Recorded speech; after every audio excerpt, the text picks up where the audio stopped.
ini. Gimana kabarnya teman-teman? Malam hari ini kita akan bahas saham, dan selain itu kita juga akan bicara tentang financial planning. Jadi masih ada kaitannya juga ya dengan duit. Oke, IHSG hari ini tadi ditutup merah, tapi merahnya plus. Jadi dibandingkan dengan kemarin tuh di bawah harga kemarin, cuman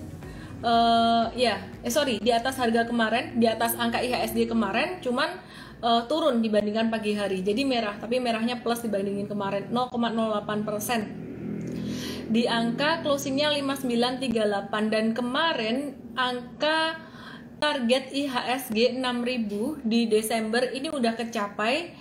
Tepatnya tertinggi di angka 6004, dan 6000 ini merupakan satu resisten yang cukup kuat ya buat IHSG. Dan beberapa hari ini IHSG ada kemungkinan bakalan terkoreksi normal dengan supportnya yang baru di angka 5850. Jadi bisa terkoreksi normal di angka 5850 IHSG. Jadi udah naik lagi supportnya. Kalau terkoreksi gimana dong? Aman-aman aja, oke-oke aja kok, masih baik-baik saja ya. Oke. Nah, teman-teman semuanya, 2 hari ini ada yang lagi happening banget, yang lagi heboh, itu tentang rokok ya, tentang rokok. Jadi pemerintah menaikkan cukai rokok SKM, sigaret kretek mesin, dan juga SPM. Tapi untuk yang SKT, sigaret kretek tangan itu nggak dinaikkan gitu ya. Jadi kalau yang banyakan terpengaruh itu lebih ke gudang garam daripada HMSP, dan pengaruhnya lebih ke tier 1. Kalau tier 2 kayak WM gitu nggak terlalu banyak kepengaruh, ada pengaruhnya tapi nggak terlalu banyak pengaruh. Dan hal ini yang bikin gudang garam kemarin langsung turun dalam, dan hari ini tuh hampir kena auto reject bawah. Di angka supportnya terendah hari ini di 41.200. Gimana nih gudang garam dan juga HMSP? Teman-teman kalau misalkan teman-teman punya di angka gudang garam, dulu sempat punya di angka 40.000, ini nggak usah khawatir. Kalau gudang garam upside-nya dalam jangka pendek ini masih bisa menguat balik ke 45 sampai 47.000, itu masih bisa banget dalam jangka pendek, dan bahkan dalam rentang waktu kurang dari 1 bulan itu bisa balik banget untuk gudang garam. HMSP juga gimana kalau HMSP? HMSP ini juga sama teman-teman ya, jadi bisa balik paling enggak menguat dalam jangka pendek ya. Sebentar, internetnya saya cek dulu.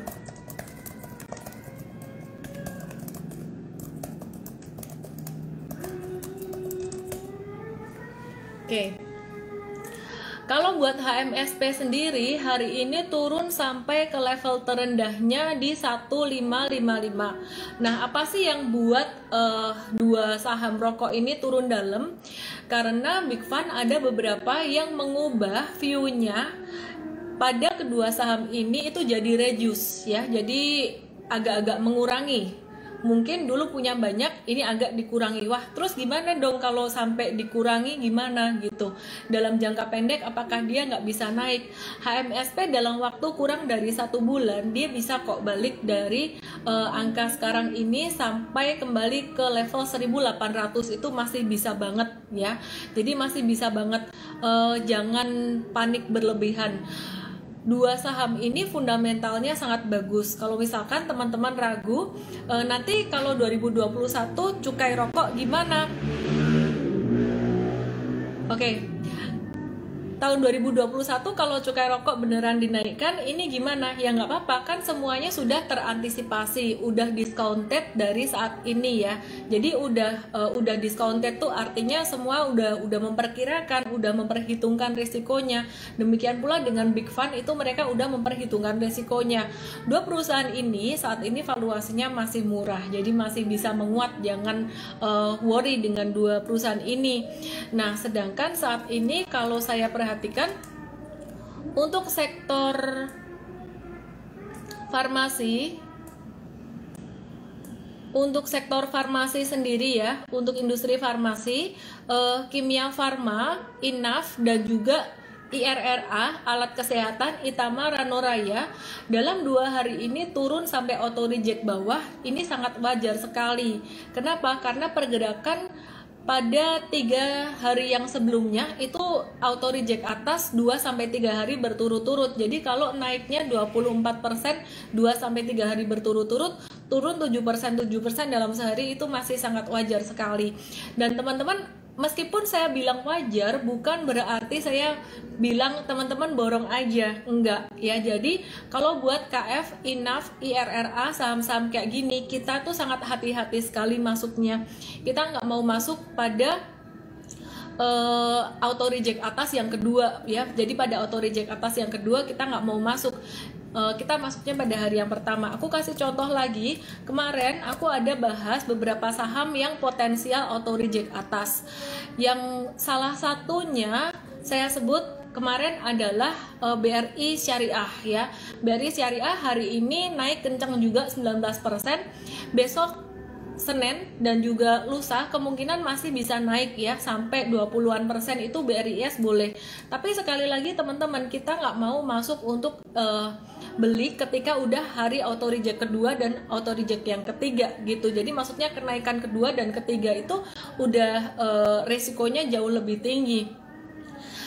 Untuk BRIS sendiri kita masuknya kemarin pada tanggal 10 Desember ya.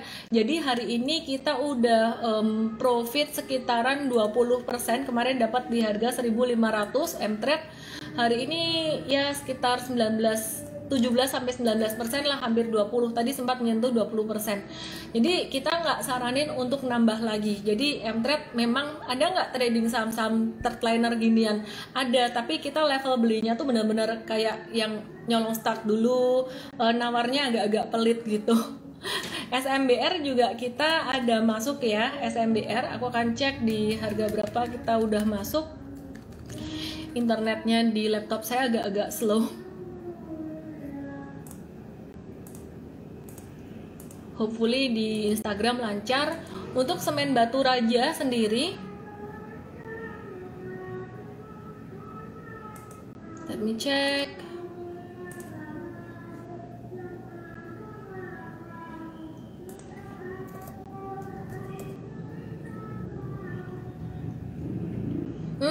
SMBR kita beli di harga maksimal 1.250. Sekarang sih masih impas-impas gitu, 1.180 sampai 1.250. Sekarang untungnya sekitaran masih minus 1,6% sampai plus 4,2% gitu. Jadi masih consolidating SMBR ini. Kita perhatikan untuk semen ini masih bisa berpotensi aktif. Nah, kalau bicara tentang semen, ini aku mau bahas juga tentang fundamentalnya semen, sektor infrastruktur. Infrastruktur tuh yang bakalan diuntungin banget di tahun 2021 nanti adalah pembangunan jalan tol, konstruksi, dan juga tentunya semen. Tapi aku bahasnya nanti ya. Aku mau invite teman aku, seorang financial planner yang udah tersohor ya, udah tersohor dari zaman dulu, udah lama banget gitu. Siapa lagi kalau bukan Pak Aidil Akbar Majid. Oke. Halo Pak Aidil, apa kabar? Hai Ellen, kabar baik. Apa kabar? Semakin Waduh. glowing ya, Pak Aidil ya. Ini efek lampu, efek lampu. Oke, teman-teman semuanya, di depan kita saat ini ada Pak Aidil Akbar Majid. Dia adalah financial planner yang sudah sangat senior sekali ya. Nah, malam Waduh. hari ini kita mau belajar, selain kita belajar saham, kita juga mau belajar tentang financial planning. Dan saya juga mau perkenalkan diri nih buat teman-teman semuanya, follower dari Pak Aidil Akbar. Saya Ellen May. Di sini saya spesialis bahas tentang persahaman. Oke, silakan Dunia Pak Aidil. persamaan ya. Iya, buat teman-teman saya dan teman-temannya Ellen May, perkenalkan saya adalah Akbar Majid, perencana keuangan. Kalau saya agak sedikit lebih slow dikit ya, karena sahamnya udah lewat. Saya main saham dari agak malu kalau ngomong kapan mulai main saham ya, pokoknya udah lama lah main saham. Jadi udah agak sedikit cooling down lah kondisi sekarang. Jadi nggak apa-apa, biar yang muda-muda yang wah semangat main sahamnya. Gitu. Oke. Kita mau start dari mana nih Pak Aidil? Bebas, mau aku dulu apa kamu dulu? Kalau aku sih Silakan. tertariknya pengen tahu. Sebenarnya kapan sih mulai main saham tuh, Ellen? Oh, aku mulai main saham itu tahun 2007, 13 tahun yang lalu. Jadi, saya sangat beruntung sekali. Ketika masuk di Mm-mm. saham itu cuan gede, untung gede. Habis itu digebuk lebih gede lagi oleh beruang di pasar 2008. saham 2008. Jadi Ya. itulah sebenarnya masa-masa yang sangat berharga. Saya belajar banyak sekali di tahun 2008. Selain belajar Ya. banyak, waktu itu saya juga menyadari bahwa crash atau krisis itu bisa kasih kita cuan yang jauh lebih gede gitu, peluang yang jauh lebih gede Ya. asalkan kita tahu caranya. Nah, waktu itu saya Ya. sempat rugi, berhenti 4 bulan tuh, saya sempat berhenti 4 bulan, terus akhirnya saya belajar. Di akhir tahun 2008 saya ada buyback lagi beberapa saham dan salah satunya Ya. kebetulan memang saham di sektor properti yang waktu itu Ah. valuasinya lagi murah banget nih. Nah, Mm-mm. 2020 ini mengingatkan saya tentang 2008. Jadi saham yang saya beli 2008 itu saya hold sampai Ya. 2013. Wah, naiknya Mhm. lumayan banget gitu. Nah, dari situ Hmm. saya jadi pikiran, oh kalau ada crash itu berarti kesempatan gitu. Iya, biasanya orang biasanya belajar saham tuh ketika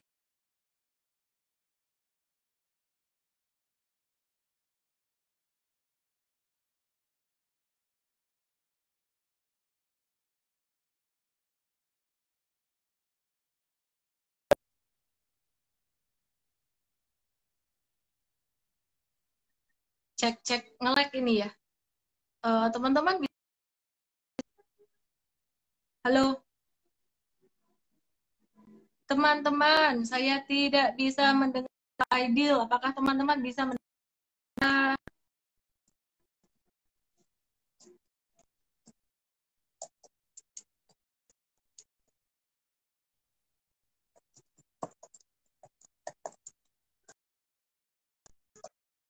Oke, halo. Sorry. Tadi nge-lag.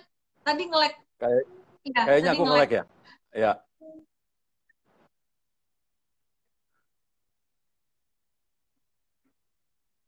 Halo?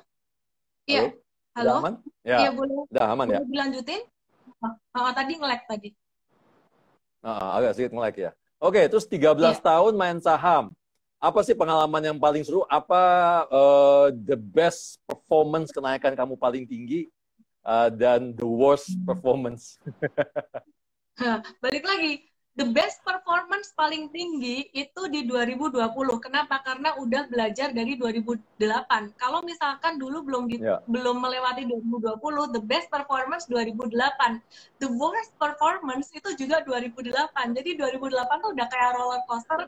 Saya mengalami 2007 best, kemudian worst, kemudian best lagi. Sampai akhirnya 2020 datang nih. Halo? Jadi Oh iya, 2000 ya ya. Jadi terus 2008 matiin benar di tempat satu. benar ya. Yang di Mtrap tolong langsung aja ke LMI official ya karena ini rebutan wifi kayaknya. Oke. Oke. Okay. Ya. Oke. Ya, jadi 2008 tuh Oke. benar-benar banget.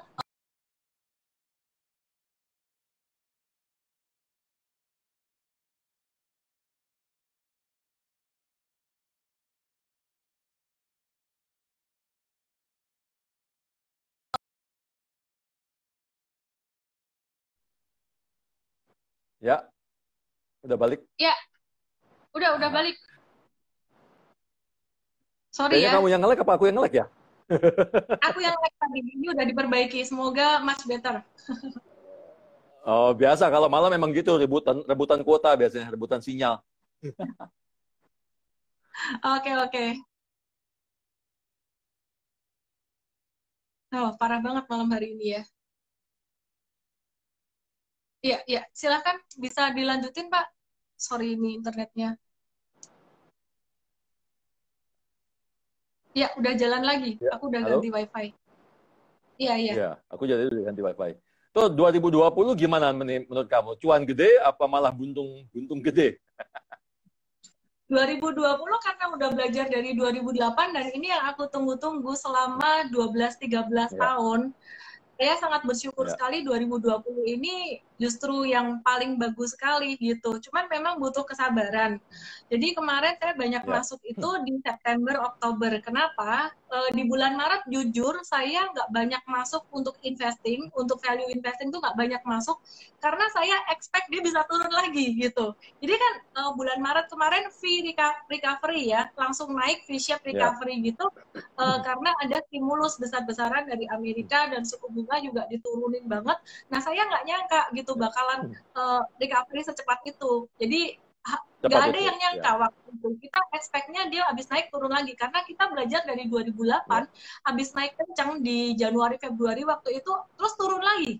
Naik kencang lagi turun lagi. Jadi semuanya kayak ini kayaknya nggak mungkin deh kalau lanjut naik terus. Tapi kenyataannya memang Maret di bottom. Jadi akhirnya saya belajar dari histori bahwa bulan September, Oktober itu bulan di bawah, di bottom. Dan saya melihat waktu itu Ya. IHSG udah mulai overbought, kayak kena satu resisten MA100 di monthly chart gitu secara analisis teknikal, bisa turun. Perkiraan Ya. aku Agustus September, ternyata mundur. September, Oktober. Nah, dari situlah pas BCA kena 27.000, BRI kena 3 ribuan. Nah, di situ mulai saya bilang ke teman-teman semuanya ini kesempatan terakhir gitu dan 2 hari Ya. ini juga kita dikasih kesempatan terakhir kalau misalkan ada teman-teman yang mau investasi di saham Gudang Garam dan juga HMSP tapi ini perusahaan rokok ya mungkin kalau yang nggak mau mendukung perokok ya pilih yang lain gitu.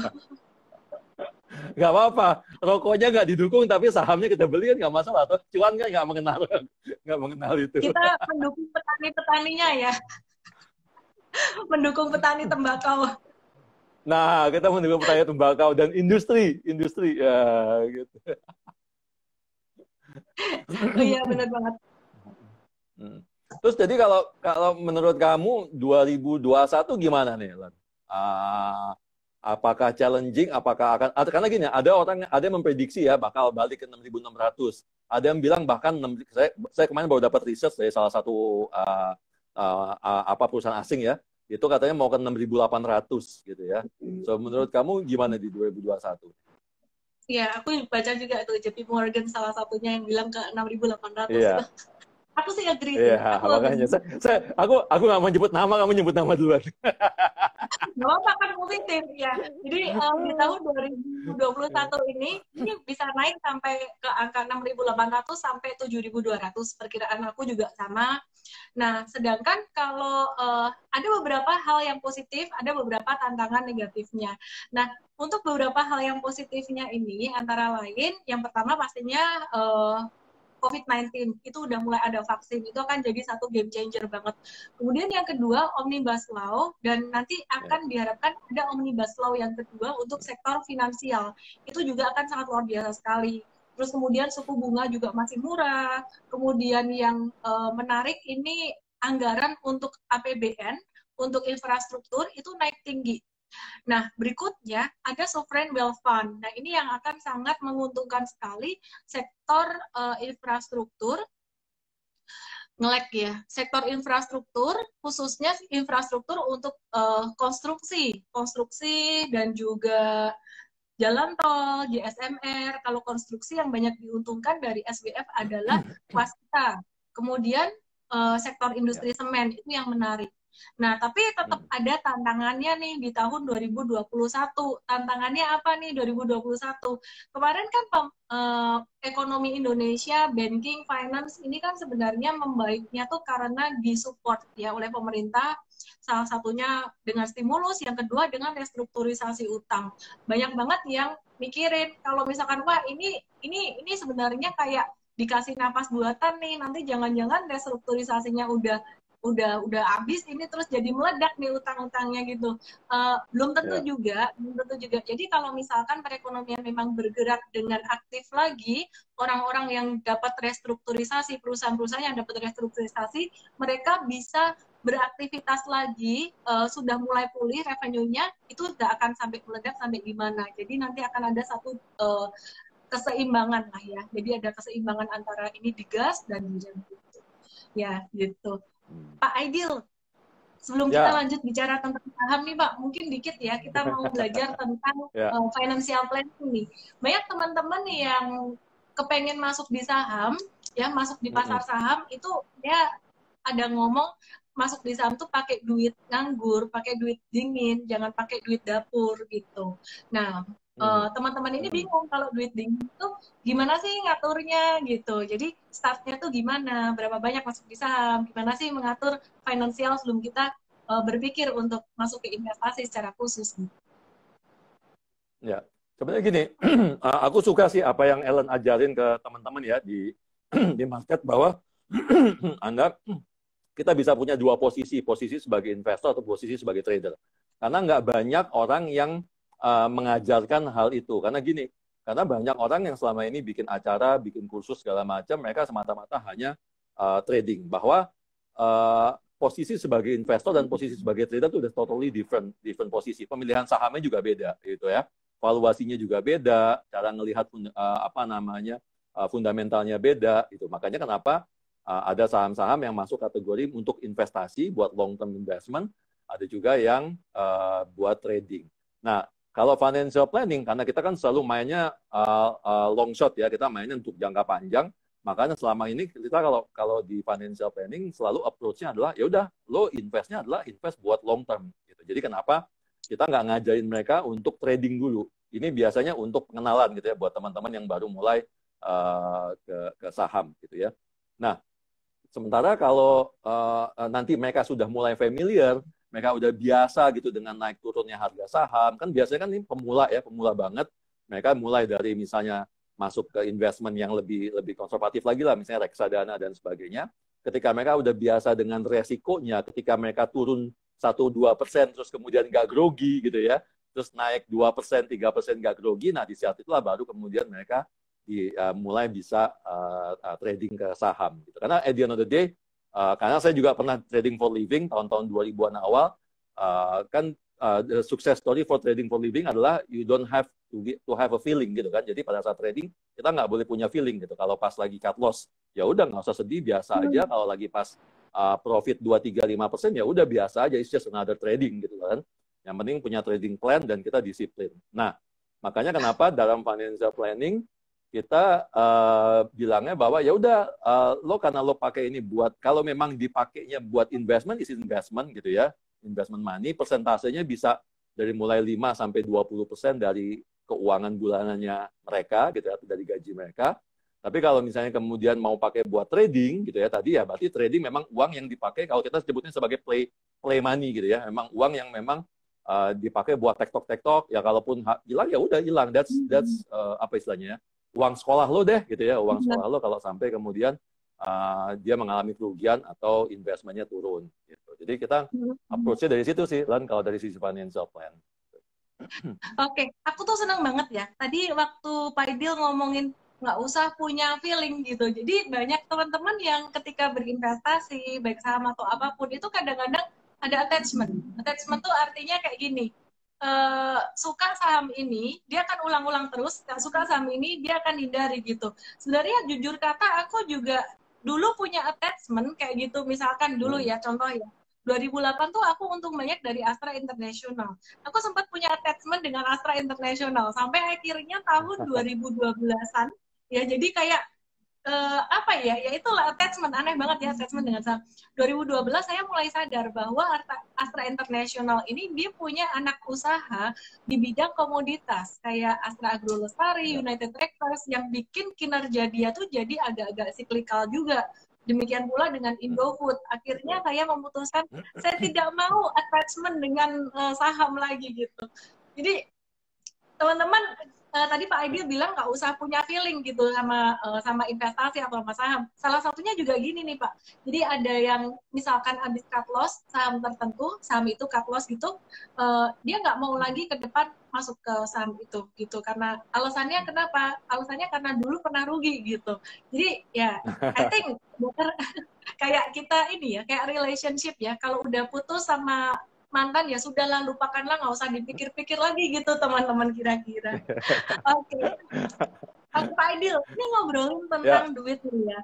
Aku kan sering ngomong ke teman-teman semuanya kayak Pak Aidil yang ngomong tadi, bahwa kalau kita masuk di saham, kita tuh sebaiknya menggunakan uang start small. Nah, start small ini untuk mengantisipasi supaya kita nggak emosian gitu. Belajar dulu lah istilah kata supaya ritmenya tuh ketata dulu gitu.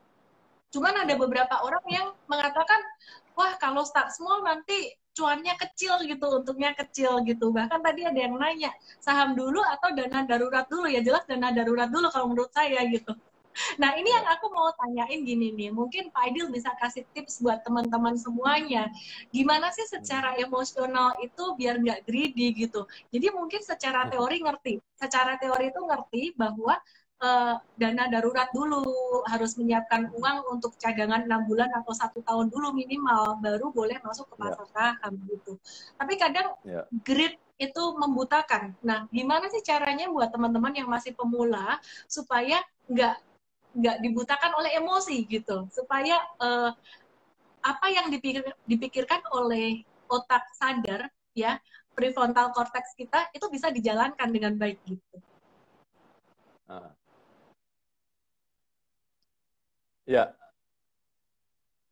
Jadi gini, benar bahwa kita harus punya emergency fund dulu 6 sampai 12 bulan gitu ya. Nah kan kadang-kadang gini, kalau emergency fund kita simpan di rekening tabungan kita, terus kita udah mulai main saham gitu kan. Terus kadang-kadang udah nafsu gitu kan, nafsu ya udah deh masuk lagi ya, apalagi pas lagi naik gitu ya. Nah pas lagi naik, nah itu kan padahal sebenarnya pada saat lagi naik itu kita udah mulai hati-hati, karena kan teorinya adalah pada saat beli pada saat harga di bawah, naik keluar pada saat harga di atas gitu kan. So, jadi kalau saya biasanya emergency fund itu nggak masuk di dalam rekening bank. Jadi saya emergency kan bisa macam-macam ya, bisa tabungan, bisa deposito, bisa emas. Jadi most of my emergency fund itu larinya di emas. Supaya apa? Supaya grid tadi nggak nyambung ke rekening saham saya. Jadi rekening saham saya terpisah. Jadi uang yang buat main saham ya buat main saham. Dan saham pun sendiri, karena kalau nggak nanti kepake juga ya kan gitu. Nah, tapi yang paling penting sih tapi menurut aku sih yang paling penting disiplin ya. Maksudnya gini, kalau kita udah punya trading plan bahwa oke, gue cuma bisa ngambil cuan 2% atau 3%, ya udah out, udah gitu ya. Selesai gitu. Jadi 2%, 3% selesai keluar gitu ya. Nah, apalagi kalau di Indonesia ini enaknya kan kalau di Indonesia kita mainnya posisinya pasti long ya, pasti selalu long position. Saya punya pengalaman nih, kalau Ellen pengalamannya 2007, 2008. Ini saya agak malu ngomongnya, tapi ya udahlah, nggak apa-apa ya, ketahuan umurnya soalnya. Saya pengalaman 97, 98. Betul, keren tuh. Itu saya masih SMP. Masih SMP. Udah umur berapa waktu itu? Aku 97, 98 umur berapa ya? Pokoknya udah main saham lah, udah trading saham. Nah, jadi... Oke. Makanya dipanggil Pak ya. Nggak dipanggil Mas ya, dipanggil Pak. Ya, jadi... kalau di Amerika itu kan kita bisa dua posisi ya, bisa long position, bisa short position gitu ya. So jadi saya dapat 2 kali kesempatan besar, sama seperti kayak kemarin waktu Ellen 2020 dapat big dip itu. Jadi di Amerika itu dulu lucu ya. Saham-saham kayak Amazon, saya waktu itu dapat gede waktu di Amazon. Jadi saham-saham kayak Amazon sama dulu Yahoo ya, itu dia tiba-tiba bisa loh dip sekitar 10-15% out of the blue. Tiba-tiba masuk gitu, terus balik lagi 3 hari gitu ya. Nah, jadi kita dulu waktu masih junior kan, jadi kerjaannya adalah nungguin saham. Begitu Amazon dip gitu kita masuk, begitu dia naik keluar, masuk keluar gitu ya. Itu satu.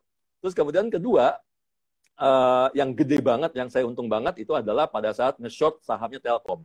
Telkom itu kan dual listing ya, Jakarta sama New York Stock Exchange.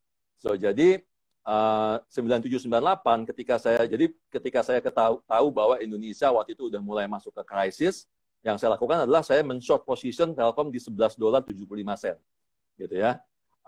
Waktu itu nggak berdoa sih bahwa Indonesia bakal jebol gitu, tapi kan saya tahu ya bahwa oke, ini Indonesia bakal krisis gitu kan, dan kalau krisis saham-saham pasti akan berjatuhan gitu ya. So jadi saya open short position di 11.75, kemudian dia turun ke 5, turun ke $7, turun ke $5, turun ke $3, turun sampai ke $1. Nah, $1 dari situ baru kita buyback lagi gitu ya posisinya. Jadi profit dalam waktu sekitar $10 itu dalam waktu kurang lebih 3 minggu. Di situ belajar gitu ya, bahwa oh iya ternyata kita go against the market, itu that's good selama kita punya nyali untuk itu. Dan kemudian apalagi kalau short position, enaknya kalau di sana kan short position bisa panjang gitu kan ya. Nggak, kalau sini kan short position harus recover within the days. Kalau di sana kita bisa open position, dan bisa open position sampai 3 bulan. Saya pernah open position sampai 3 bulan gitu. Jadi malah apa misalnya ya, lebih seru lagi gitu permainannya gitu ya. Nah, di situ kita belajar banyak. Terus juga pada saat kebetulan saya juga punya background corporate finance gitu ya. Jadi waktu itu salah satunya saya dapat cuan banyak dari saham Bumi waktu itu. Ya, ketika saham Bumi diangkat di awal-awal banget ya, ini awal banget dari waktu itu. 2007. Apa kekunci? Enggak kekunci, rugi aku waktu itu. Rugi. Bisa jualan, tapi rugi lumayan. Ya, aku ikut gelombang yang pertama. Waktu itu saham Bumi dari 100-an naik ke 400, itu aku lepas di 400, terus beli lagi di 4,5, naik sampai ke 1.100, terus kita lepas lagi, habis itu aku nggak ikutan lagi. Jadi ketika itu saham dikerek sampai ke 8.000 ya masalah ya, itu aku udah nggak. Cek koneksi. Cek. Halo, oke? Balik ya, aman. Ya. Oke. Aman. Menarik banget ya pengalamannya, Pak Aidil. Ini tadi ada yang komen nih, aku tadi cariin komentarnya dari, ada satu pokoknya entah siapa tadi komen bilang gini, sebenarnya feeling itu diperlukan loh untuk investasi supaya bisa yakin kalau pas lagi investasi, yakin. Sebenarnya bukan feeling ya, bedakan antara feeling dengan conviction gitu. Jadi conviction atau keyakinan, percaya diri. Nah ini tadi Fitria Refine. Tapi Miss feeling itu perlu kalau kita investing, feeling of certainty dari fundamental yang bagus. Jadi kuat mental kalau langsung ARB.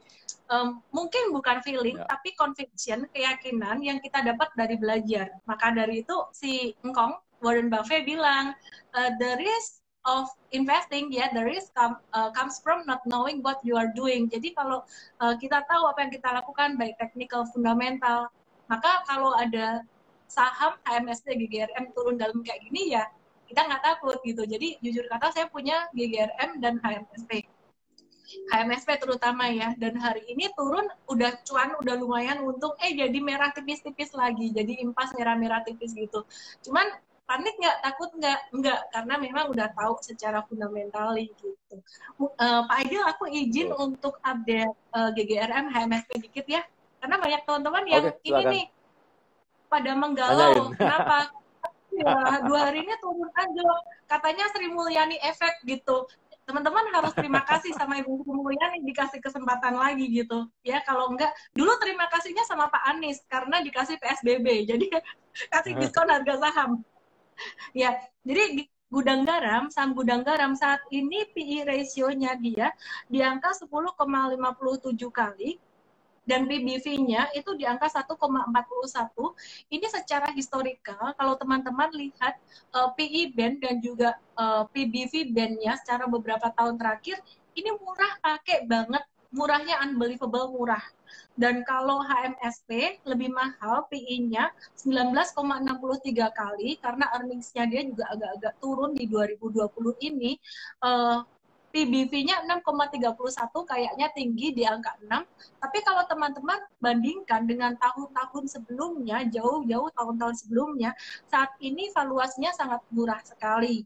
Jadi kalau teman-teman nanya apakah cukai rokok nanti akan menjadi satu tantangan buat perusahaan ini, iya, pastinya iya. Cuman big fund atau investor besar pasti juga sudah diskon semua hal ini ya, jadi udah discounted, udah price in gitu. Oke, sekarang kita mau ngobrol lagi nih dengan Pak Aidil Akbar.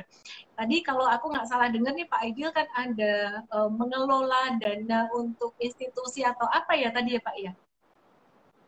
Oh enggak, jadi dulu saya pernah punya MI, jadi saya memang spesifik waktu itu punya reksadana ya, punya MI, saya kelola MI. Tapi untuk reksadana waktu itu fixed income, tapi kalau untuk yang sahamnya kita pakai diskre, jadi dana nasabah yang private kita kelola gitu. Jadi nggak terlalu besar, saya kelola cuma sekitar 1 triliunan waktu tahun 2005 ya, antara 2004 sampai 2008 lah, waktu itu kita kelola dana, ya dari mulai kecil lah, dari mulai 200-300 miliar sampai kita satu tean lah waktu itu. Cuma tadi sebenarnya saya setuju dengan trading tanpa feeling. Jadi buat teman-teman di sini ya, teman-teman saya, teman-temannya Ellen May, gimana sih caranya supaya bisa trading tanpa feeling? Itu adalah ya you have to keep trading gitu loh. Jadi disiplin aja gitu ya. -2 cut loss, naik 3 cash out, -2 cut loss, naik 3 cash out, gitu aja udah. Itu sampai suatu titik kita udah nggak punya lagi feeling bahwa oh ya udah minus ya minus gitu. Plus karena at the end of the day kalau trading for living kayak saya zaman dulu, yang kita cari kan average per bulannya kan. Jadi average per bulannya dari 22 kali trading, misalnya 5 kali kalah, sisanya menang. Gitu ya, kalahnya misalnya minusnya 15-20%, menangnya sampai 32. So on average saya bisa dapat misalnya 5-12% per bulan misalnya. So that's the kind of trading yang seru sih kalau menurut saya sih gitu. Jadi nggak usah baper kalau saya bilang saya main saham. Di awal-awal baper. Benar-benar itu. Jadi kalau kita yang udah terbiasa mungkin nggak baper ya. Teman-teman yang di awal-awal tuh saya kan di IM Trade ngebantuin juga kasih arahan-arahan gitu. Kadang secara lewat webinar, kadang secara tertulis. Itu kalau aku lihat teman-teman yang masih pemula itu ada yang tipe kayak gini, Pak. Apa gini bro atau Pak ya? Oke.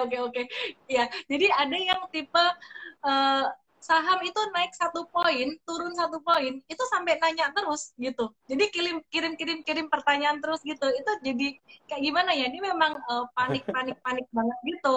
Nah, kalau buat teman-teman yang kayak gitu panik banget, artinya nggak rela uangnya kayak naik turun terlalu banyak, uangnya kecilin aja, modalnya dikecilin di situ. Mungkin bisa latihan dari nominal yang kecil dulu. Atau mungkin kalau belum siap ke saham, sebenarnya saya bukan fanatik saham juga ya. Tapi karena memang saya secara skill udah mantep di saham, jadi saya investasinya nggak di reksadana lagi. Dulu sempat di reksadana, masih punya sih, saya biarin aja. Tapi sekarang saya lebih ke saham. Nah, teman-teman yang masih pemula banget tuh bisa icip-icipnya di reksadana juga gitu. Cuma kalau reksadana ya biaya untuk manajemen fee-nya lebih gede kayak gitu. Oke, Pak Aidil mungkin ada yang mau dibahas lagi atau ditanyain lagi? Hilang suaranya, ya terus? Ya, ada yang mau ditanyain lagi atau dibahas lagi dari ini, Pak Aidil? Ya. Halo? Oke, so tadi sempat dibahas nggak sih? Aku soalnya keputus-putus ya. Jadi 2021 kira-kira peluangnya di mana nih yang cuan nih? Iya, kita tanya kepada ahlinya. Iya.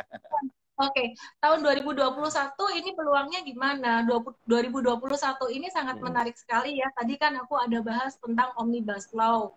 Kemudian tidak hanya Omnibus Law yang pertama, tapi nanti juga diharapkan akan ada Omnibus Law yang kedua, itu di sektor finansial. Jadi untuk mempermudah perizinan, tentunya dengan kaitannya dengan BI, OJK, dan juga lembaga otoritas atau regulatori finansial lainnya. Kemudian yang kedua, untuk dana infrastruktur sendiri untuk APBN itu naik kencang, ditambah lagi dengan adanya sovereign wealth fund. Nah, nanti yang bakalan diuntungin banget ya adalah sektor properti, konstruksi, dan infrastruktur. Jadi pembangunan yang tertunda di 2020 ini bakalan dikejar di 2021. Nah, kalau untuk saham-saham properti sendiri, ini kita udah nyicil beli dari Desember. Mungkin teman-teman yang udah ngikutin live atau M-Trade sejak Desember kemarin, kita ada beli-beli dan juga sekarang masih nge-hold. Ini saham kayak BSDE ini masih bisa lanjut naik gitu. Itu untuk propertinya.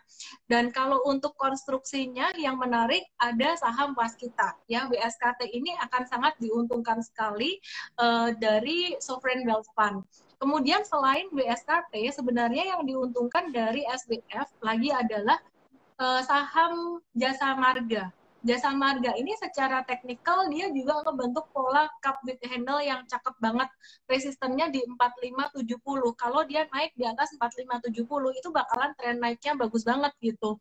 Nah, sebenarnya tahun 2021 nanti itu bukan, sorry ya, ini kalau ngomongin market outlook jadi panjang lebar nih. Ya, aku lumayan excited sih sebenarnya jadi akhir tahun ini. Jadi tidak hanya sektor infrastruktur aja, tapi sektor yang lain juga bakalan diuntungin. Apa itu sektor yang lain? Sektor yang tahun 2020 ini benar-benar kepukul, kedampak banget, itu retail, retail seperti Ramayana, Mitra Adi Perkasa, LPPF, MAPI, RALS, itu bakalan mengalami turnaround story yang sangat sangat keren banget di tahun 2021 nanti gitu. Jadi sekarang belum jalan dia.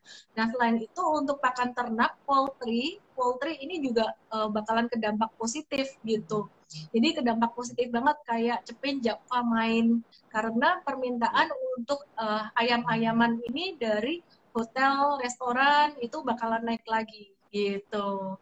Jadi banyak yang Nah, sangat menarik. Dan di akhir tahun ini spesifik untuk akhir tahun ini memang komoditas masih ya. uptrend kayak batu bara dan juga selain batu bara ada CPO itu juga masih bisa menguat. Tapi kalau komoditas itu kok aku nggak terlalu selera buat investasi. Kalau komoditas itu palingan buat trading aja. Dan sekarang juga batu bara kayak tadi teman-teman udah bahas untuk PTBA, Adaro itu udah mulai rawan-rawan profit taking gitu. Ya itu sih, jadi kira-kira 2021 lebih banyak peluangnya daripada challenge-nya. Apalagi nanti kalau Joe Biden ada kasih stimulus di tahun 2021 itu bakalan jadi satu gas lagi gitu. Makanya sekarang beli saham. Ya. Halo? Ngelek? Halo? Halo Pak Idil? Ngelek kah? Halo teman-teman, bisa dengar saya kah teman-teman? Ini yang ngelek punya siapa ya gantian? Basic Industry untuk TKIM, INKP, Industri bagus. Pak Idil kalau misalkan udah bisa ini langsung aja ngomong nggak apa-apa Pak. Kalau udah bisa dengar Ya, lancar lagi. gimana? Ya lanjut aja nggak apa-apa Pak Idil kalau udah bisa dengar lancar lagi. Ya, lagi. Terus kalau gitu saham yang jadi ancaman di 2021 apa nih, Lan? Yang kira-kira bakal prospeknya tidak bagus di 2021?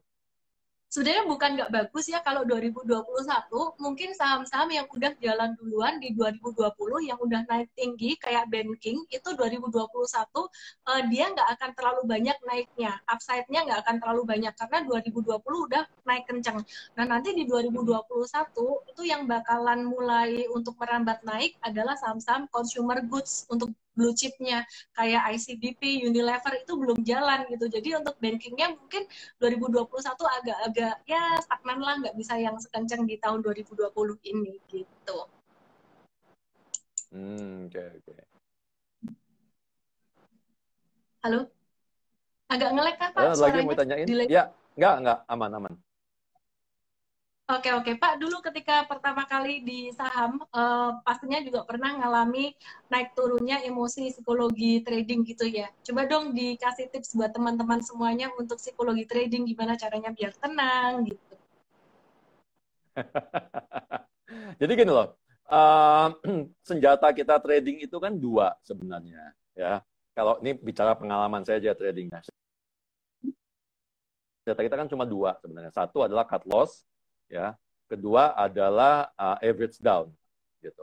So, jadi kalau memang kita tujuannya memang kita tahu bahwa saham ini memang berpotensi akan naik, ketika dia turun dan kita nggak sempat kan permasalahannya gini, kalau cut loss itu kan kalau dalam nominal persentase kecil kita masih bisa cut loss ya, tapi ketika udah ke apa namanya nyangkut gede gitu ya, mau nggak mau kita bisa average down. Makanya kenapa modalnya pada saat trading jangan dimasukin semua gitu. Jadi meskipun kita punya, misalnya let's say kita punya rekening 100 juta gitu atau 10 juta, ya udah jangan 10 juta dimainin, kita maininnya cuma 1 juta, 2 juta, 3 juta supaya kita punya apa istilahnya, punya peluru lagi kalau memang tiba-tiba nyangkut. Tapi dengan catatan tadi ya, dengan catatan bahwa secara fundamental company-nya masih oke gitu ya, tidak ada isu-isu yang akan membuat dia semakin turun dan lain sebagainya. Contohnya kayak tadi kan GGRM sama HMSP kan. Gitu. Jadi kalau memang ternyata secara fundamentalnya oke, bahwa ini hanya kena Sri Mulyani efek gitu ya, bahwa dia akan rebound back. Sebenarnya kalau posisinya sempat nyangkut berapa persen gitu kemarin, ya udah gitu. Justru sebenarnya kalau pas nyangkut, kalau saya Kalau memang company secara fundamentalnya oke, sikat lagi di bawah gitu kan. Pada saat nanti dia rebound kan udah average down di ininya. Jadi kalau untuk perusahaan-perusahaan yang memang masuk kategori perusahaan-perusahaan besar ya, atau mungkin kategorinya blue chips gitu ya, saya sih nggak terlalu takut untuk average down kalau nggak sempat cut loss gitu. So jadi kan dari tadi kan saya ingat tuh banyak banget tuh yang nanya kan HMSP sama GGLM gitu kan. Ya udah kalau emang udah keburu nyangkut gitu ya, ya tinggal nunggu rebound saja kan. Kalau memang masih ada peluru ya beli lagi di bawah. Justru supaya dapetin dapetin average down yang lebih rendah supaya nanti pada saat rebound kita udah dapetin cuan yang lebih tinggi lagi karena udah nurunin cost-nya kita kan. Average cost kita kan turun pasti. Gitu. Oke, Itu teman-teman sih mungkin kalau aku menurutku mau ya. melengkapin. Iya, aku mau melengkapin aja dari Pak Aidil mungkin ya. Kalau untuk yang dibahas Pak Aidil nanti tadi mungkin lebih tepat kalau yang biasanya aku sampaikan ke teman-teman bahasanya tuh dollar cost averaging gitu ya. Jadi teman-teman misalkan nih punya uang katakan teman-teman punya uang 1M. Ini contoh aja ya. Nah, misalkan udah di budgetin buat beli saham HMSP 200 juta ya, atau GGRM 200 juta. Nah, teman-teman kalau masih punya modal ya baru dipakai 100 jutaan, pas dia turun untuk HMSP atau GGRM turun, ini boleh dipakai lagi 100 juta. Tapi maksudnya bukan kalau pas turun asal hajar beli gitu aja ngelebihin dari budgetingnya, enggak. Jadi kita kayak kita beli saham itu kayak kita mengatur keuangan rumah tangga kita juga gitu. Jadi mesti dibudget dulu untuk blue chipnya mau masuk berapa di saham apa dan berapa banyak, intinya itu. Jadi kalau misalkan kemarin udah full dapat 200 juta, ternyata HMSP GGRM turun lagi, jangan diambil lagi gitu, jangan pakai perasaan ya. Jadi wah ini murah, ambil lagi. Kayak ibu-ibu pergi ke mall diskon, tadinya mau beli baju aja terus jadi beli sepatu apa segala macam. Nah itu jangan gitu. Itu aja sih mungkin tambahin dari money managementnya aja. Nah untuk strategi kayak gini ini nggak berlaku untuk yang short term trading ya teman-teman ya. Itu lebih cocok untuk investing dollar cost averaging gitu. Nah kalau trading ini tadi banyak banget nih Pak Aidil yang galau dengan saham-saham farmasi. Aku boleh bahas teknikalnya dikit Pak Aidil, aku izin ya. Ya, silakan. Oke. Untuk saham farmasi ya, teman-teman ini pada banyak yang menggalau dengan Kimia Farma, Indofarma, dan juga IRRA, Itama Ranuraya. Sebenarnya ketiga saham ini aku bahas sering banget. Aku udah bahas sering banget. Nah, sebenarnya antisipasinya adalah jangan masuk ketika saham ini sudah mengalami auto reject yang pertama, auto reject atas yang pertama. Itu kalau Anda masuk pas di pucuk-pucuk auto reject hari pertama atau hari kedua baru masuk, itu telat banget gitu. Ya, itu telat banget. Jadi benar-benar auto reject hari kedua tuh harus udah keluar. Nah, itulah yang dilakukan oleh IM-Trade. KF kita keluar, terus kemudian Inaf kita nggak beli karena sama, dan Itama Ranuraya kita juga udah quit, udah jualan. Selain itu untuk BRIS, kayak hari ini BRIS dia naik kenceng, itu Senin atau Selasa pasti kita udah jualan cepat. Tapi pertanyaannya kan, wah itu udah terjadi gitu. Teman-teman mungkin ada yang kemarin nggak nyimak live atau belum join IM-Trade. IM-Trade kan kasih tahu teman-teman real time ya. Sekarang tuh nyangkut gitu. Nyangkut misalkan rugi sampai 10% di KF, INAF kayak gitu. Itu apa yang harus dilakukan? Nah itu, cek. Halo? Oke. Nge-lag ya. Mulai lagi ya. Jadi yang harus dilakukan sebelum mengalami kerugian itu harus antisipasi dulu, make a plan. Kalau sekarang udah sampai nyangkut rugi 10%, kita kasih batas bawah aja. Nah, kalau untuk KF ini kita kasih batas bawah di harga 4.000. Di bawah 4.000 udah keluar aja gitu ya, dan evaluasi kesalahan. Tapi kalau teman-teman masih mau nahan, nge-hold itu di atas 4.000 ya udah oke gitu.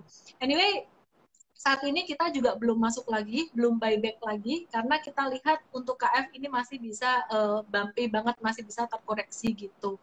Jadi kita masuknya kapan? Kita masuknya, dia kalau udah naik tinggi, terus jatuh, kita akan tunggu dia agak tenang dulu. agak tenang dulu dan ada potensi breakout lagi. Itu secara teknikal kayak gitu. Intinya sih untuk KF, INAF, dan IRRA itu secara fundamental valuasinya juga udah super ekstensif banget. Demikian pula dengan BRIS, ya BRIS yang lagi happening hari ini karena dia ganti nama, karena dia merger gitu, itu juga secara valuasi udah mahal. Jadi teman-teman jangan asal main hajar kanan untuk saham-saham kayak gini. Di Entret kita benar-benar kasih tahu untuk saham-saham ini super super very high risk secara volatilitas, dan money managementnya juga boleh beli cuma 5% maksimal dari total portfolio gitu. Jadi money management nomor satu. Oke, Pak Aidil bicara tentang money management lagi nih, bicara tentang financial planning lagi nih. Ajarin kita dong gimana sih financial planning itu.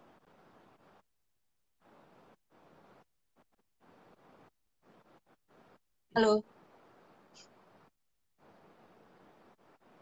Coba. Ya kalau financial Halo. planning sih udah jelas ya, sangat sebenarnya itu simple banget gitu. Gimana kita bisa ngolah uang kita, berapa persen dipakai buat biaya bulanan, ya berapa persen dipakai buat biaya bulanan, berapa persen dipakai buat cicilan biasanya gitu ya. Kemudian berapa persen dipakai buat investment gitu. Investment kan dibagi dua kan, mau investment jangka panjang, mau investment langsung main ke saham atau menggunakan produk-produk keuangan yang lainnya gitu, kayak misalnya main obligasi atau main apa namanya reksadana dan sebagainya. Sebenarnya trading obligasi juga seru loh gitu, karena dulu saya waktu ngolah reksadana itu kita trading obligasi juga, dan itu lebih banyak posisi nggak jelasnya karena kan kita OTC ya, over the counter kalau trading obligasi ya. So, jadi benar-benar chasing harga tuh benar-benar chasing harga in between para broker. Kalau saham kan jelas ya, kita lihat bursa langsung kelihatan harganya, kita bisa analisa dan sebagainya. Nah kalau obligasi itu ya benar-benar kita harus bikin dulu chartnya, kita harus bikin dulu grafiknya dan sebagainya supaya kita bisa tahu gitu. Memang secara adrenalin rush-nya kalah lah sama saham gitu ya, tapi nggak kalah menarik sih kalau menurut saya trading obligasi. Nah jadi ada dana yang buat dipakai buat investment, ada dana yang dipakai buat trading. Kalau saya bilangnya kalau trading tuh play money biasanya, gitu ya. Dan itu kita balancein aja gitu. Tapi kalau memang pada satu posisi di mana trading sahamnya memang oke gitu ya, nggak masalah untuk dana-dana investasi kita lempar dulu ke trading saham. Gitu. Oke, oke, oke. Pak Aidil, aku izin bahas saham dikit ya, supaya Ya. teman-teman ini juga mereka terpuaskan pertanyaannya. Ini banyak yang lagi-lagi nanya, Kak, kalau udah terlanjur nyangkut gimana? Aku kasih tahu aja lah teman-teman. Kimia Farma, INAF, itu dia jatuh dalam, masih bisa naik nggak? Dalam 1 bulan ke depan, dia kalau ditanya masih bisa terbang nggak? Masih bisa Ya. terbang. Masih bisa ARA lagi nggak? Masih bisa. Cuman dia ditariknya dalam. Jadi inilah yang aku bilang saham fluktuasi atau volatility-nya kasar, very very risky banget ya kayak gini. Oke, aku akan move ke saham yang lain, yaitu saham komoditas batu bara. Ini banyak banget yang nanyain PTBA. PTBA ini udah di super super resisten banget teman-teman ya. Jadi sekali lagi aku cuma mau kasih tahu PTBA ini udah waktunya profit taking gitu. Jadi kalau misalkan dia ada naik-naik lagi tuh naiknya udah bonus-bonus aja. Gampang banget sebenarnya mau ngelihat saham yang rawan profit taking atau enggak. Perhatikan aja ketika dia naik grafiknya PTBA. Besok aku ada SODV besok ya, kalau buat member jam 9 pagi, kalau teman-teman yang non member jam 7 sore. Cara masuknya di komen itu ada, dapat gratis pakai kode promo SODV 39. Nah, perhatikan aja si PTBA ini, dia tuh kayak garis trennya, harga sahamnya itu udah bukan gini lagi tapi naik gini, udah kayak hampir 90 derajat, 80 derajat. Itu artinya apa? Dia cepat naiknya juga bakalan cepat turunnya. PTBA dalam beberapa hari ke depan dia bakalan bisa turun atau terkoreksi sampai ke level 2.700, and that's normal. That's normal. Bahkan dia harus turun. Kalau dia nggak ada turun, nggak ada koreksi turun, nanti bubble. Jadinya nanti malah cepat naiknya. Kalau pas kali turun, dia akan banting gitu. Akan ada bantingan. Demikian juga untuk saham yang lainnya ya, untuk saham saham batubara yang lainnya. Nah, kalau batubara kita lagi banyak tuh trading TikTok-TikToknya tuh di Indi dan juga Doit untuk konstruksi batubara. Adaro juga menarik. Cuman sekali lagi kita mesti tahu kapan profit takingnya buat short term trader gitu. Ini Adaro juga lagi profit taking jangka pendek, dia bisa turun sampai ke level 1430 pun normal. Kalau sampai ke situ pun normal. That's very very normal correction. Mtrade kemarin udah profit taking gitu. Oke, Pak Aidil, kalau bicara tentang investasi nih, selain saham gitu, selain saham, Pak Aidil, teman-teman ini bisa diversify di mana sih? Ya, Tadi itu menarik banget ya, tentang obligasi. Ya, jadi ketika yield bond yield 10 tahun naik, itu saham cenderung turun gitu. Jadi kebalikannya gitu. Mungkin kalau caranya gimana sih milih obligasi itu gitu. ya sebenarnya gini, secara teori benar ya bahwa ketika bond yield-nya naik, saham turun. Tapi harus dipahami juga bahwa market Indonesia ini kan kadang-kadang market panikan ya. Jadi di awal-awal ketika saham turun, awal-awal biasanya bond ikut turun juga, gitu ya, ikutan turun juga sebelum kemudian nanti kurvanya dia akan naik. So jadi kalau misalnya ngelihat kalau memang main jangka panjang takut, ya carilah bond-bond yang memang yield to maturity-nya atau maturity bond-nya pendek gitu ya, tinggal sisa 5 tahun, tinggal sisa 3 tahun. Itu relatifly masih lebih tidak terlalu volatile dibandingkan bond-bond yang jangka panjang gitu ya. Tapi itulah that's the beauty of bond gitu ya, bahwa dia bisa menjadi penyeimbang ketika saham naik atau saham turun. Dan itu yang terjadi ketika kalau kita perhatiin di reksadana, ketika reksadana saham pada bertumbangan ya di 2 tahun terakhir, maka yang bisa hold return-nya cukup bagus adalah reksadana campuran kan, karena memang di situnya di dalamnya ada bond-nya gitu. Nah, ini khususnya buat mereka yang investasi jangka panjang ya, atau sebagai investor gitu ya. Tapi kalau buat trader ya udah hajar, karena trader kan yang dicari kan adalah volatilitas gitu ya. gitu ya. Karena semakin ada swing, maka semakin seru trading saham itu. Tapi kalau misalnya investment atau investor, kita nyarinya adalah long term trend kan gitu kan yang dilihat. Gitu. Oke, teman-teman, bicara tentang volatilitas ya. Bicara tentang volatilitas saham, aku nyambung dikit dari Pak Aidil ya. Aku lengkapin, tambahin. Ada beberapa saham yang volatility-nya tuh tingkat volatility tinggi banget. Contohnya kayak yang teman-teman baru aja sering sebut tadi, KF, INAF, IRA, BRIS, terus GIAA, kayak gitu, Agro. Nah, itu cepat kasih cuannya memang, tapi resikonya juga tinggi. Kemudian yang kedua, selain volatilitas, teman-teman mesti melihat likuiditas. Likuiditas itu gimana? Likuiditas itu adalah jumlah saham yang diperdagangkan. Bukan berarti kalau bid overnya tebel, itu artinya aman. Kadang-kadang kalau bid overnya tebel, tapi dia gampang ditarik. Jadi ada bid tebel, orang ngantri beli banyak, tapi tahu-tahu hilang ditarik, itu juga nggak bagus. Nah, cara mengantisipasinya gimana? Kadang sih kalau aku sih ngeliatin chart ya, chart itu kalau secara volume dia stabil, itu nggak apa-apa. Tapi kalau volumenya kecil-kecil, tahu-tahu jadi kenceng, nah itu yang agak riskan. Ini tadi pada banyak ngebahas tentang saham ABBA. Sorry ya teman-teman ya, aku bukan mau komen bukan mau ngejelekin tentang sahamnya atau gimana. Ini aku cuma mau ngomong aja bahwa saham ini super very high risk banget on volatility dan juga likuiditasnya. Salah satu tips untuk menghindari resiko saham yang super volatile adalah saya nggak mau trading saham di bawah 100 rupiah. Nah, itu volatility-nya gila banget. Jadi ini do ideal, Pak. Panggil bro aja lah gitu. Banyak fansnya nih Pak Aidil di sini. Ya, jadi Bro Aidil, aku sempat beli saham, ya mungkin nggak usah aku sebut sahamnya, karena masih satu keluarga dengan saham yang membumi tadi. Aku belinya di harga gocap. Aku pikir tuh, teman-teman udah banyak yang tahu. Aku iseng-iseng beli di harga gocap, dan berpikir bahwa kalau dia beli gocap, naik 10% aja udah cuan 20% gitu. Naik 10 poin udah cuan 20%. Naik 50 poin, aku cuan 100% gitu. Untungnya 100%. Aku beli dong.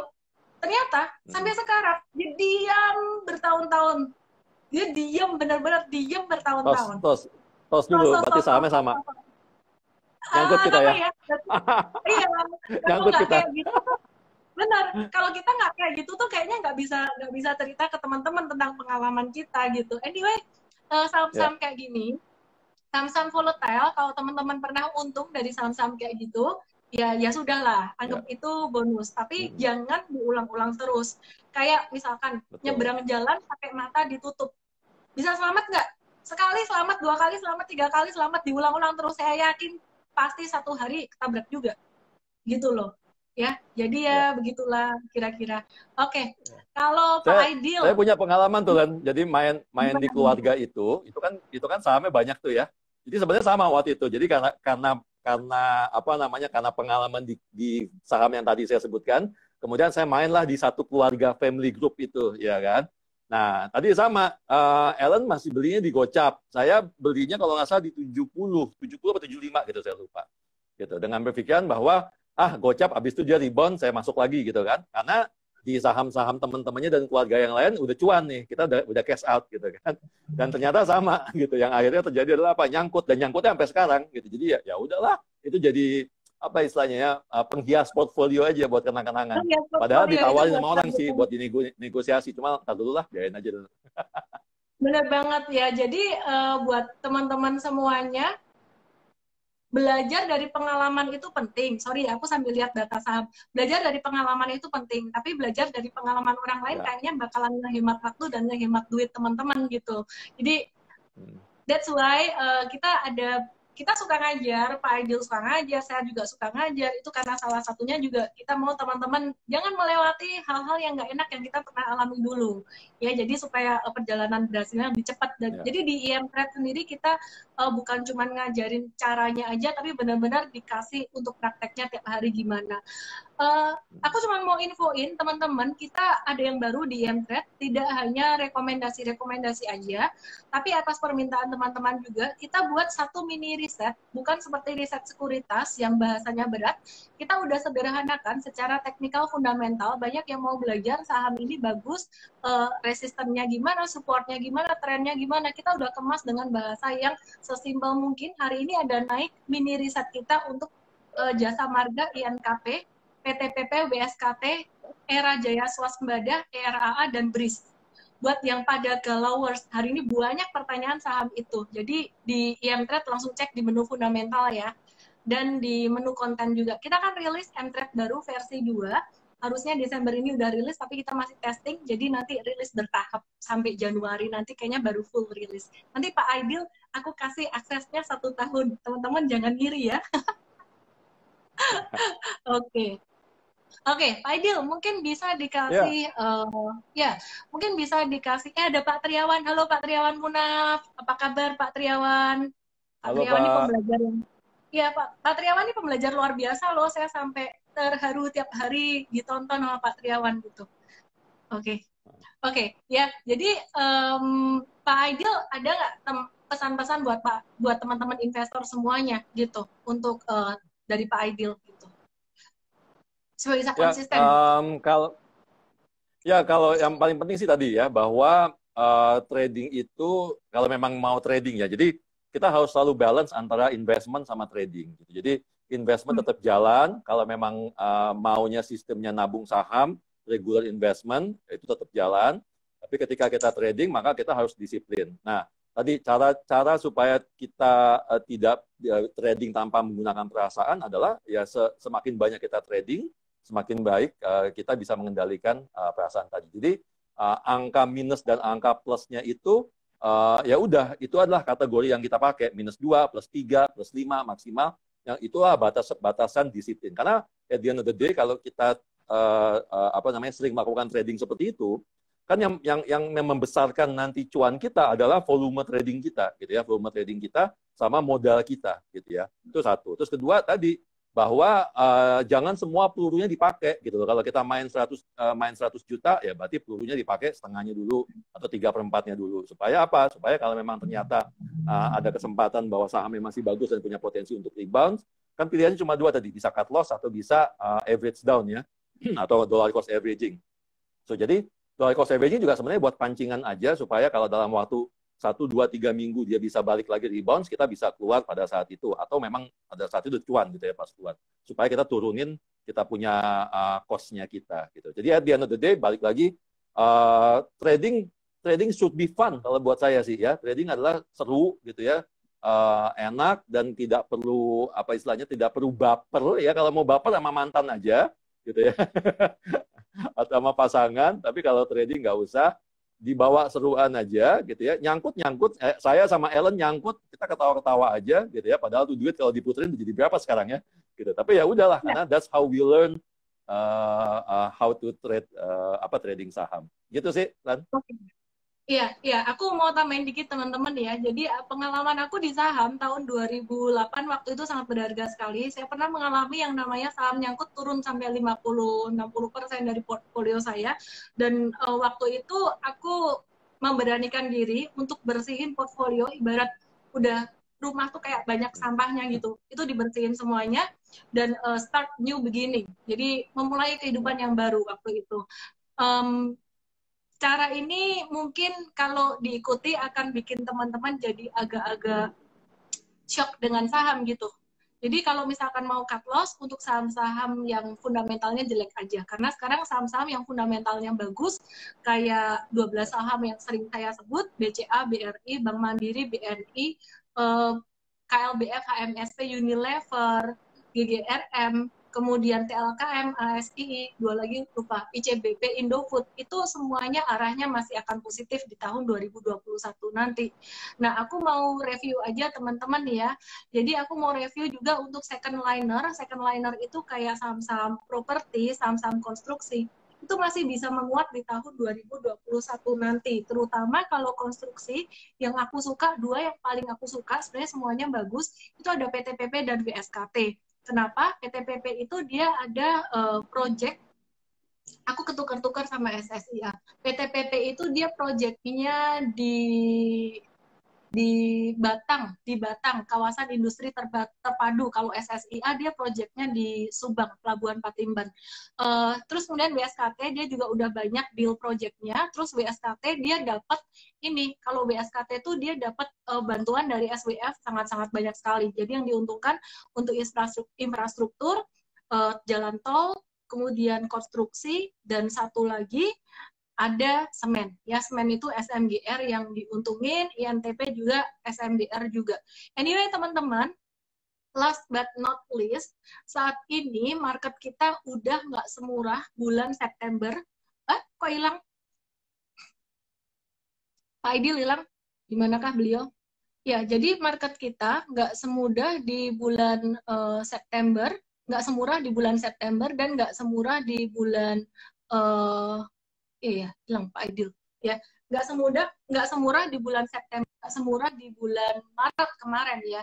Jadi kesimpulannya sekarang duitnya jangan digas-gas pol terus gitu, jangan cair-cairin deposito masukin ke saham terus gitu. Jadi maksud saya sekarang ini udah mulai agak-agak ngerem. Kalau ditanya bisa masuk nggak, masih boleh beli nggak, masih boleh. Cuman jangan yang pol-polan semuanya.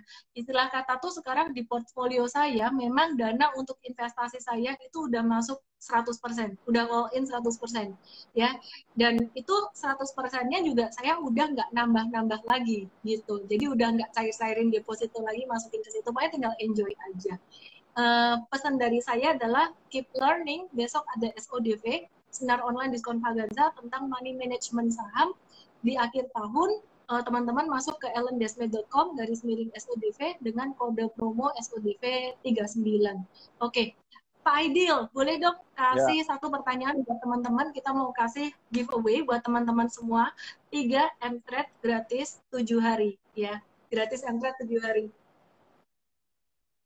Apa pertanyaannya apa ya? Tentang apa ya? Yang gampang dijawab. Yang gampang dijawab. Yang gampang dijawab. Apa tebak-tebakan aja? Tebak-tebakan. Saham apa yang kira-kira kita nyangkut berdua ya? Jangan. Nggak enak itu. Jangan. Ya. Ada lagi. Yang gampang dijawab. Yang gampang dijawab apa ya? Kira-kira akhir tahun berapa? Itu udah jawab ya tadi, udah dikasih tahu sama Ellen. Ya, belum. Ya, boleh itu. Akhir tahun kira-kira ini tadi aku ada sebutin, akhir tahun 2021 di awal banget tadi kita ada bahas Ya.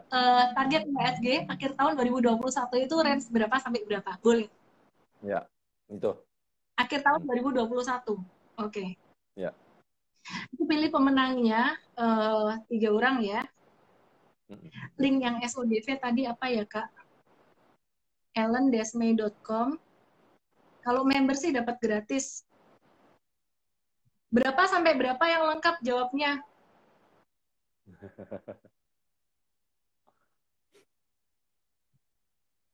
Ya, aku pin di... Oke. Jawabnya berapa tadi? Gloria Oyi. 1. Oke, benar jawabnya. Edwin_Henry 2, benar. Eduardo Wiki 3, benar. Udah, 3 orang aja. Friend, udah itu aja sih, udah 3 orang aja. DM saya dengan kode EMT7, nama, email, dan WhatsApp. Oke. Terima kasih buat Pak Aidil, buat waktunya ya udah menginspirasi teman-teman semuanya, dan terima kasih buat teman-teman yang udah tiap hari menemani saya dan kita belajar bersama seru-seruan di IG Live. Mungkin ada yang mau disampaikan lagi, Pak, sebelum kita udah nggak apa-apa. Terima kasih juga buat teman-teman saya yang udah nonton, teman-temannya Ellen juga, senang bisa kenalan di sini ya. Ini para hardcore trader. Jadi saya jadi ingat 10 tahun yang lalu ketika masih jadi hardcore trader dan trading for living gitu ya. Nanti kalau mau nanya-nanya juga tentang financial planning, silakan bisa nanya di Instagram saya @aidilakbarmajid atau di di YouTube saya @aidilakbar channel.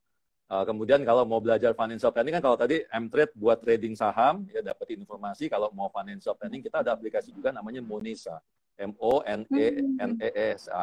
Ya jadi itu memang khusus untuk financial planning. Di sana juga bisa nanya dan ada sekitar 50 orang financial planner yang kita bisa ngobrol langsung live.